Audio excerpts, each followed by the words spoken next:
తెలంగాణ రాష్ట్రంలో కొనసాగుతున్న ద్రోణి ప్రభావంతో పాటు నైరుతి రుతుపవనాలు చురుగ్గా ఉండడం వల్ల వర్షాలు పడే అవకాశం ఉన్నట్టు హైదరాబాద్ వాతావరణ కేంద్రం కీలక అప్డేట్ ఇచ్చింది. మరో 2 రోజుల పాటు రాష్ట్రంలో వర్షాలు కురుస్తాయని పేర్కొనింది.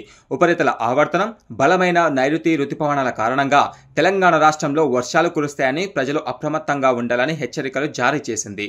ఈ రోజు తెలంగాణ రాష్ట్రంలోని నిర్మల్, భూపాలపల్లి, ములుగు, ఆదిలాబాద్, కొమురంభీం ఆసిఫాబాద్ జిల్లా, కొత్తగూడెం, మంచిర్యాల జిల్లాలో అక్కడక్కడ వర్షాలు కురిసే అవకాశం ఉందని హైదరాబాద్ వాతావరణ కేంద్రం హెచ్చరికలు జారీ చేసింది. ఈ జిల్లాలో గంటకు 30 నుండి 40 కిలోమీటర్ల వేగంతో బలమైన ఈదురు గాలులు వీచే అవకాశం ఉందని, ఉరుములు, మెరుపులతో కూడిన వర్షాలు కురుస్తాయని పేర్కొనింది.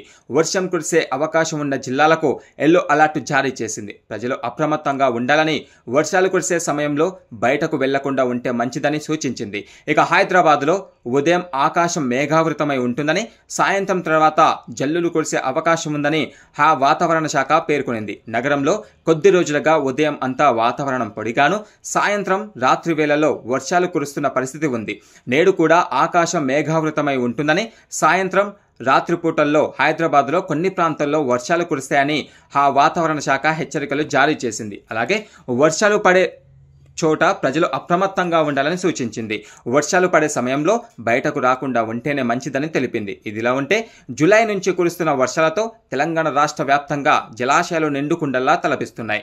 వాగులు, వంకలు పొంగి పొల్లుతున్నాయి. చెరువులు, ప్రాజెక్టులు జలకలను సంతరించుకుంటున్నాయి. మరోవైపు కృష్ణానదికి వరదలు కొనసాగుతుండటంతో శ్రీశైలం, నాగార్జున సాగర్ ప్రాజెక్టుల గేట్లు ఎత్తి నీటిని దిగువకు విడుదల చేస్తున్నారు అధికారులు.